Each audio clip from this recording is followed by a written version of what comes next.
Hello friends, welcome to Anurag YT date. आज की class में हम टेट प्रीवियस ईयर पेपर को सॉल्व करेंगे। जैसा कि हमें ज्ञात है, प्रीवियस ईयर पेपर से किसी भी एग्ज़ाम की तैयारी करने में उसके पैटर्न की जानकारी मिलती है, जिससे हम उस एग्ज़ाम में अच्छे स्कोर के साथ पास होते हैं। इसलिए प्रीवियस ईयर पेपर किसी भी एग्ज़ाम को समझने में सहायक होता है। हमारा पहला प्रश्न है, किस वर्णक की उपस्थिति कारण पौधे हरे होते हैं? ऑप्शन है एंथोसाइनिन, कैरोटीनॉयड, लाइकोपीन या क्लोरोफिल। तो जो पेड़ पौधे होते हैं उनका हरा रंग किस वर्णक के कारण होता है? तो वो होता है क्लोरोफिल के कारण। जो हरे पेड़ पौधे होते हैं उसमें क्लोरोफिल पाया जाता है, और यही क्लोरोफिल जब प्रकाश के संपर्क में आता है, अर्थात जब ये पेड़ पौधे धूप के संपर्क में आते हैं तो वातावरण से CO2 लेते हैं और H2O लेते हैं भूमि से, उधर ऑक्सीजन बनाते हैं, प्लस H2O निकाल देते हैं कुछ, और प्लस ग्लूकोज का निर्माण करते हैं। ये पूरी फोटोसिंथेसिस की प्रक्रिया है फ्रेंड्स, जो यूपी टेट के एग्जाम के दृष्टिकोण से महत्वपूर्ण है। नेक्स्ट क्वेश्चन फ्रेंड्स, मानवीय गतिविधियां जो पृथ्वी पर जलवायु परिवर्तन के लिए जिम्मेदार हैं। तो सबसे पहले हमको जलवायु पता होनी चाहिए। तो जलवायु उसे कहते हैं जो 30 से 35 सालों के लिए, 30 से 35 सालों में जो लगातार जो मौसम होता है वो जलवायु कहलाता है। अर्थात जैसे भारत की बात करें तो भारत जैसे दिसंबर के महीने में हमको पता है सर्दी होने वाली है, जून जुलाई में गर्मी होने वाली है। तो ये हमारा एक अनुभव है 30 से 35 सालों का। तो यही एक जो लंबा अनुभव होता है वो जलवायु कहलाता है। तो अब फ्रेंड्स, एक समस्या दिन पर दिन हमारे समाज में आ रही है पर्यावरण के दृष्टिकोण से, जलवायु परिवर्तन। अर्थात जो ये हमारी जलवायु है, जो हमारा फिक्स जो मंथ होते हैं उसके अनुसार जो ऋतुएं होती हैं वो परिवर्तित हो रही हैं। तो इससे सीधे तौर पर मानवों और सभी जीव जंतुओं को खतरा होगा, क्योंकि जो बर्फ़ होगी, पृथ्वी का टेम्परेचर बढ़ेगा, जो बर्फ़ होगी ग्लेशियर होगी पिघलेंगी, जिससे समुद्र का जल स्तर बढ़ेगा, और बाढ़ के कारण सभी जीव जंतुओं के नष्ट होने की संभावनाएं बढ़ती जा रही हैं। इसलिए जलवायु परिवर्तन का खतरा बढ़ता जा रहा है। तो इसमें से कौन जिम्मेदार है? तो हमारे ऑप्शन के अनुसार ऑप्शन है एरोसॉल कैन का उपयोग, दूसरा है वनों को जलाना, कृषि क्रियाकलाप, और ऑप्शन डी ये सभी। जो एरोसॉल कैन होते हैं ये भी हमारे पर्यावरण के लिए नुकसानदायक होते हैं, और वनों को जलाने से भी हमारे पर्यावरण को नुकसान पहुंचता है। और कृषि के क्रियाकलाप के लिए हम खेतों बनाने के लिए बहुत सारे जंगलों को नष्ट कर देते हैं, जिससे हमारे पर्यावरण को नुकसान होता है। तो ये सभी कहीं ना कहीं हमारे पृथ्वी के टेम्परेचर को बढ़ाने का काम करते हैं, CO2 निकालने का काम करते हैं, जिससे कारण पृथ्वी का टेम्परेचर बढ़ता जाता है और उससे जलवायु परिवर्तन होने लगता है। तो यहाँ पर जो सेकेंड है उसका राइट ऑप्शन हो जाएगा ऑप्शन नंबर डी, ये सभी। नेक्स्ट क्वेश्चन फ्रेंड्स, प्रश्न है हमारा, यूफॉर्बिएसी फैमिली का कौन सी फसल बायोडीजल उत्पन्न करने के लिए की जाती है? ऑप्शन है कॉपर लीफ, जेट्रोफा, कैंडलनट ट्री या सर्पगंधा। तो बायोडीजल बनाने के लिए हम जेट्रोफा की फसल करते हैं। यूपी टेट के एग्जाम में ये बार बार पूछे जाने वाला प्रश्न है। नेक्स्ट क्वेश्चन हमारा, जड़ी बूटियों की रानी भारत में सबसे पवित्र जड़ी बूटी है।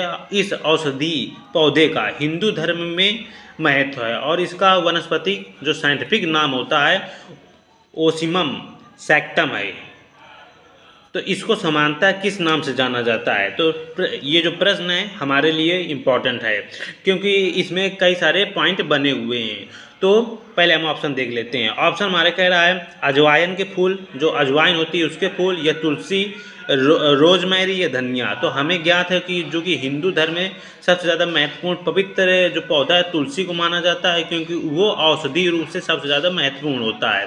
तो आपको हमेशा याद रखना है कि जो तुलसी है, तुलसी का जो वैज्ञानिक नाम है, साइंटिफिक नेम है ओसिमम सैक्टम होता है, जो कि हमारे एग्जाम के दृष्टिकोण में आ सकता है। और इसे जड़ी बूटियों की रानी भी कहते हैं, किसको? तुलसी पौधे को। नेक्स्ट क्वेश्चन फ्रेंड्स, हमारा अगला प्रश्न है, पीने के लिए सुरक्षित जल को क्या कहते हैं? यूपी टेट के एग्जाम में आया हुआ प्रश्न है। ताज़ा जल, पीने योग्य जल, आशुद्ध जल, नल का जल। तो पीने योग्य सुरक्षित जल को हम नल का जल नहीं कहेंगे, आशुद्ध जल भी नहीं कहेंगे। कि आशुद्ध जल क्या होता है? प्यूरीफाई करके उसे एक जल के रूप में कन्वर्ट किया जाता है, ये भी नहीं होगा। ताज़ा जल और पीने योग्य जल, तो इसका राइट ऑप्शन हो जाएगा पीने के लिए सुरक्षित जल को हम पीने योग्य जल कहते हैं, ताज़ा जल भी नहीं कहेंगे। जो आप क्वेश्चन नंबर 6 है, वर्ष 1984 में भोपाल गैस त्रासदी निम्न में से किस गैस के रिसाव कारण हुई थी? ये भी रिपीटेड क्वेश्चन है, यूपी टेट के एग्जाम में रिपीट होता है। ऑप्शन है methane, methyl isocyanide, nitrous isocyanide, carbon monoxide. तो जो 1984 में भोपाल गैस त्रासदी हुआ था, तो वो मिथाइल आइसोसाइनाइड के रिसाव के कारण हुआ था। इसमें बहुत सारे लोगों की जान भी गई थी।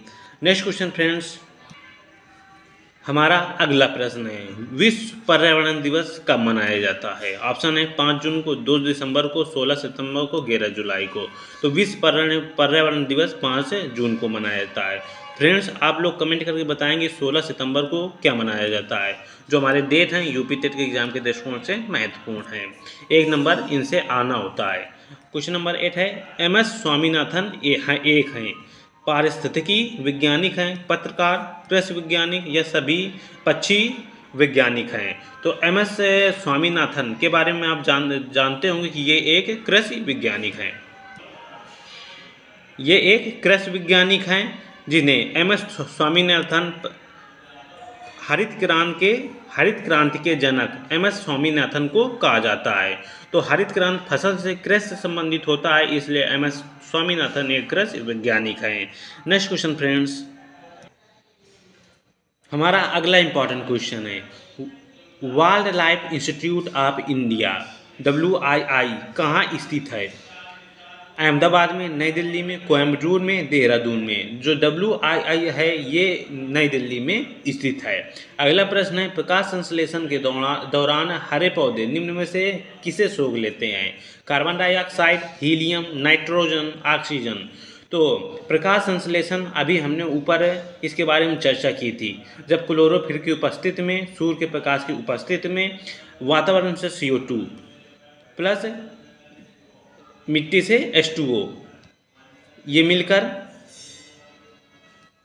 O2 प्लस H2O और प्लस ग्लूकोज के रूप में पौधे अपना भोजन तैयार करते हैं। इस पूरी प्रक्रिया को हम प्रकाश संश्लेषण फोटोसिंथेसिस कहते हैं।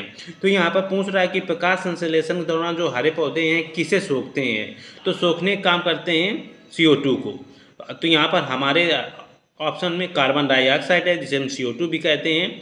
तो हमारा राइट ऑप्शन हो जाएगा option number A, carbon dioxide. तो प्रकाश संश्लेषण के दौरान हरे पौधे कार्बन डाइऑक्साइड को सोखते हैं और ऑक्सीजन को बाहर निकालते हैं। नेक्स्ट क्वेश्चन फ्रेंड्स, हमारा अगला प्रश्न है, अपशिष्ट उत्पादों को खाने वाले जीवों को कहा जाता है। अर्थात जो अपशिष्ट उत्पाद होते हैं, जब कोई पादप या जंतु मर जाता है तो उसे जो बचता है वो अपशिष्ट उत्पाद होते हैं। तो उसको खाने वाले जीव कौन से हैं? शाक बच्ची, मृतक बच्ची, मांस बच्ची, रसायन बच्ची। तो अपशिष्ट जो उत्पादों को खाने वाले जीवों को हम मृतक बच्ची कहते हैं। जब कोई पादप या जंतु मर जाता है तो उसे अपशिष्ट उत्पाद कहते हैं और उसको खाने वालों को हम मृतक बच्ची कहते हैं, और ये भी अपघटनकर्ता के रूप में हो सकते हैं।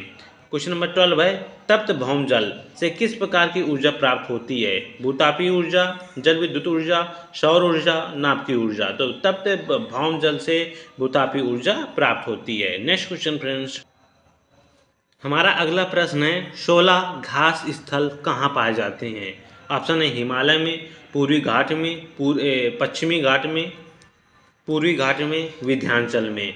तो जो 16 घास स्थल हैं वो विंध्याचल पर्वत में पाए जाते हैं।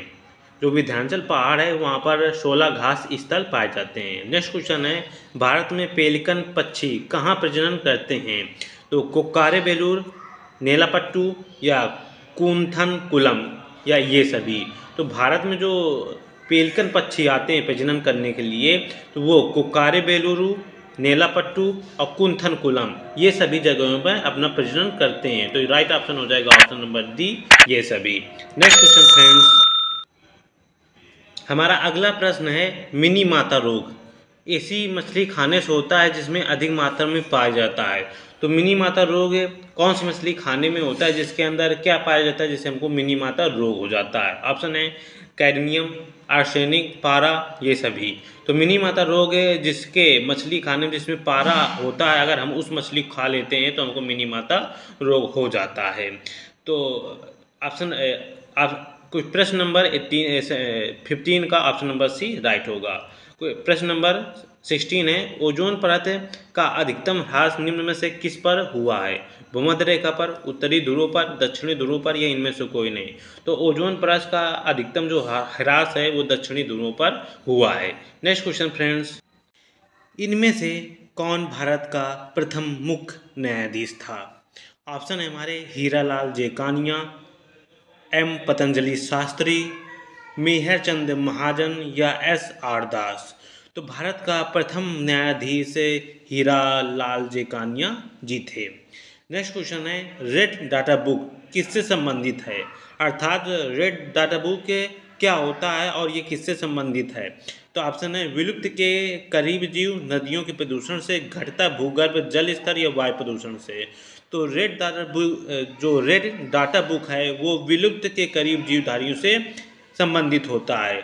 अर्थात जो जीवधारी विलुप्त के कगारी पर होते हैं, अर्थात समाप्त होने के कगारी पर होते हैं, उनको रेड डाटा बुक नामक उसमें पुस्तक में हम संकलित करते हैं और उस पर अधिक उनको बचाने के लिए अधिक ध्यान देते हैं। तो वो रेड डाटा बुक होता है जो विलुप्त के करीब जीव जंतुओं को रेखांकित करता है। नेक्स्ट क्वेश्चन फ्रेंड्स, इनमें से कौन वर्तमान राष्ट्रीय महिला आयोग की अध्यक्षा हैं? जब यूपी टेट 2017 का ये प्रीवियस ईयर का पेपर है तो उसी समय का जो राष्ट्रीय महिला आयोग अध्यक्षा है हमको बताना है। तो हमारे ऑप्शन है महिला भट्टाचार्य, गिरिजा व्यास, रेखा शर्मा, यास्मीना अबरार। तो इस टाइप के भी क्वेश्चन यूपी टेट के एग्ज़ाम में पूछे जाते हैं। तो उस समय जब 2017 में टेट का एग्ज़ाम हुआ था उस समय राष्ट्रीय महिला आयोग की अध्यक्षा रेखा शर्मा है। जैसे मान लो इसी टाइप का प्रश्न आता है तो हमको वर्तमान जो हमारी इस समय की राष्ट्रीय महिला आयोग की अध्यक्षा होंगे हमको उसका नाम बताना होता है। तो ये जब का पेपर है तो उस हिसाब से ये हमारा राइट ऑप्शन हो जाएगा। 20 क्वेश्चन नंबर है हमारा, लोकसभा और राज्यसभा की संयुक्त बैठक किसके द्वारा आयोजित की जाती है? तो पॉलिटी संबंधित भी क्वेश्चन हमारे यूपी टेट के एग्जाम में 1-2 आ ही जाते हैं। तो हमारे ऑप्शन है संसद, राष्ट्रपति, लोकसभा अध्यक्ष, या राज्यसभा के सभापति। तो लोकसभा और राज्यसभा की संयुक्त बैठक तो राष्ट्रपति के द्वारा आहूत की जाती है। आहूत का यहाँ पर आशय बुलाया जाता है। तो लोकसभा और राज्यसभा की संयुक्त बैठकों को राष्ट्रपति बुलाता है। तो राइट ऑप्शन हो जाएगा हमारा राष्ट्रपति। नेक्स्ट क्वेश्चन फ्रेंड्स, संविधान के किस भाग में पंचायती राज व्यवस्था संबंधी प्रावधान दिए गए हैं? ऑप्शन है 3, 9, 6 या 4। तो पंचायती राज व्यवस्था संबंधी प्रावधान संविधान के 9वें भाग में दिए गए हैं। तो पॉलिटी संबंधित क्वेश्चन 1-2 ही आते हैं, ज़्यादा इनका वेटेज नहीं रहता है, लेकिन जो नॉर्मल संविधान संबंधित क्वेश्चन है यूपी टेट में कभी कभी पूछ लिए जाते हैं। तो हमारा पॉलिटी भी इम्पोर्टेंट हो जाता है। अगला क्वेश्चन नंबर 22 है, 74वें संविधान संशोधन का संबंध था राष्ट्रपति की शक्तियों से, ग्रामीण स्थानीय स्वशासन से, शहरी स्थानीय स्वशासन से, या संसद की शक्तियों से? तो 74वां संविधान संशोधन था वो शहरी स्थानीय स्वशासन से संबंधित था। नेक्स्ट क्वेश्चन फ्रेंड्स, किस गैस के वर्षा के पानी में घुलने से वर्षा का पानी अम्लीय हो जाता है? अर्थात ऐसी कौन सी गैस है जब बारिश होती है तो उसमें वो गैस मिल जाती है जिससे जो पानी होता है वो अम्लीय हो जाता है? ऑप्शन है हमारे कार्बन डाइऑक्साइड, हाइड्रोजन पेरोक्साइड, या हाइड्रोजन मोनोऑक्साइड, या सल्फर डाइऑक्साइड। जब सल्फर डाइऑक्साइड वर्षा के जल से मिल जाती है तो वर्षा का पानी अम्लीय कर देता है। जो सल्फर डाइऑक्साइड है ये कारखानों के से निकलने वाले चिमनियों से धुएं से सल्फर डाइऑक्साइड की वृद्धि होती है। ये हमारे लिए वायुमंडल और जीव जंतुओं के लिए हानिकारक गैस होती है। क्वेश्चन नंबर 24 है, भारतीय संविधान में विधि का शासन विचार कहाँ से लाया गया है? जैसा कि आपको पता होगा भारतीय संविधान का काफ़ी हिस्सा हमने पूरी दुनिया के देशों से लाए थे, जैसे कि मूल कर्तव्य यूएसएसआर से, मौलिक अधिकार यूएसए से। तो ऐसे ही विधि का शासन विचार कहाँ से लाया गया है? ऑप्शन है हमारे स्विट्जरलैंड से, अमेरिका, इंग्लैंड, या आयरलैंड। तो विधि का शासन जो विचार है हम इंग्लैंड से लाए हैं। नेक्स्ट क्वेश्चन फ्रेंड्स, लोकसभा के चुनाव हेतु अधिसूचना कौन जारी करता है? तो इस वाले यूपी इस वाले सेक्स पेपर में पॉलिटी से काफ़ी क्वेश्चन पूछे गए थे। हमारे इस प्रश्न का हमारे ऑप्शन है गृह मंत्रालय द्वारा, भारत का निर्वाचन आयोग द्वारा, राष्ट्रपति द्वारा, लोकसभा सचिवालय द्वारा। तो ये चुनाव संबंधी कार्य हैं, तो भारत का निर्वाचन आयोग ही चुनाव हेतु अधिसूचना जारी करता है। अगला प्रश्न है हमारे लोकसभा की कार्यवाही के प्रथम घंटे को कहा जाता है। ऑप्शन है शून्यकाल, सार्वजनिक काल, विशेषाधिकार काल या प्रश्नकाल। तो लोकसभा के जो कार्यवाही जो घंटे होते हैं उसमें जो प्रथम घंटा होता है उसमें प्रश्नकाल उसे कहा जाता है, क्योंकि प्रथम घंटे में बहुत सारे प्रश्न पूछे जाते हैं तो वो प्रश्नकाल से संबंधित होता है। ये 11 बजे से शुरू होता है, 11 से 12 बजे तक, फिर 12 से 1 बजे तक शून्यकाल रहता है, फिर उसके बाद 2 बजे से लेकर 6 बजे तक सार्वजनिक काल शुरू होता है। तो इसमें सार्वजनिक सभी विधेयक की चर्चा की जाती है। क्वेश्चन नंबर अगला प्रश्न है हमारा वर्षा जल संग्रहण क्या है। ऑप्शन है पानी का वितरण, प्रयुक्त जल का संग्रह और भंडारण, या वर्षा जल का जमाव और भंडारण, या उपरोक्त में से कोई नहीं। यह भी हमारा रिपीटेड क्वेश्चन है। पिछले प्रीवियस ईयर प्रैक्टिस सेट में हमने देखा था कि ये आ चुका है पेपर क्वेश्चन। तो यूपी टेट की एक खास बात होती है कि प्रीवियस ईयर के पेपर काफ़ी फंस जाते हैं। तो इस प्रश्न का राइट ऑप्शन हो जाएगा जो वर्षा जल संग्रहण है उसका हम वर्षा जल का हम जमाव करते हैं और उसका भंडारण करते हैं। क्या होता है जब बरसात का पानी जब आता है तो हम टैंकर बना देते हैं और जितनी छतों का पानी उसे पाइप द्वारा उस टैंकर में भर लेते हैं, जिसका प्रयोग हम बागवानी करने में या फिर अन्य किसी साधन में इस जल का प्रयोग किया जाता है। तो इससे क्या होता है भूमिगत जल भी हमारी वृद्धि होती है। तो वर्षा जल संग्रहण एक अच्छी विधि है पानी के बचाव के लिए। नेक्स्ट क्वेश्चन है भारतीय गैंडा कहाँ संरक्षित है। बांदीपुर नेशनल पार्क में, Corbett national park, Kaziranga national park या गिर नेशनल पार्क में। तो जो भारतीय गैंडा है वो काजीरंगा नेशनल पार्क में स्थित है। फ्रेंड्स आप सभी लोग कमेंट में बताएंगे काजीरंगा नेशनल पार्क कहाँ पर स्थित है। जो बांदीपुर नेशनल पार्क है ये कर्नाटक में स्थित है, बाघों के लिए है। और जो कॉर्बेट नेशनल पार्क है ये उत्तराखंड में है, ये भी बाघों के लिए है। जो गिर नेशनल पार्क की बात करें तो ये गुजरात में है और ये एशियाई शेरों के संरक्षण के लिए है। अगला प्रश्न है हमारा निम्न में से कौन सा क्रम पारिस्थितिक तंत्र में ऊर्जा प्रवाह से संबंधित सही है। अर्थात हमको पारिस्थितिक तंत्र के ऊर्जा प्रवाह को यहाँ पर सही दिशा में लगाना है। ऑप्शन है हमारे उत्पादक, फिर उसके बाद उपभोक्ता आता है, फिर अपघटक आता है। फिर ऑप्शन बी है उत्पादक, फिर उसके बाद अपघटक, फिर उपभोक्ता।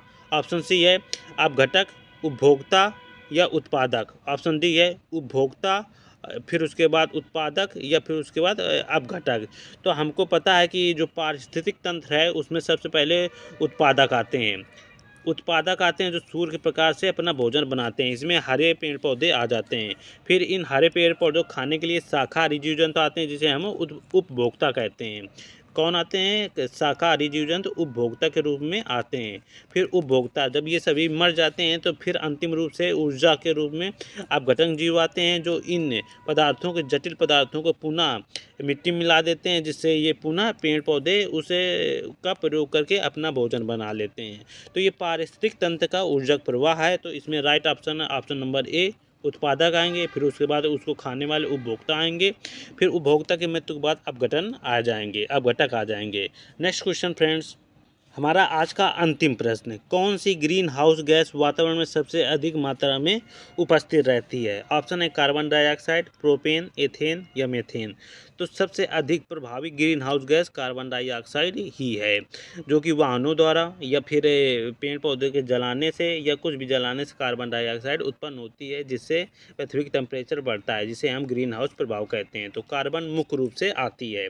आई होप फ्रेंड्स आप सभी को ये प्रैक्टिस से समझ में आया होगा। यदि आप यूपी टेट की तैयारी कर रहे हैं तो इस चैनल को सब्सक्राइब कर लें और बेल आइकन को प्रेस कर लें। पसंद आया है वीडियो तो लाइक कर दें। हम मिलते हैं अगली क्लास में। जय हिंद।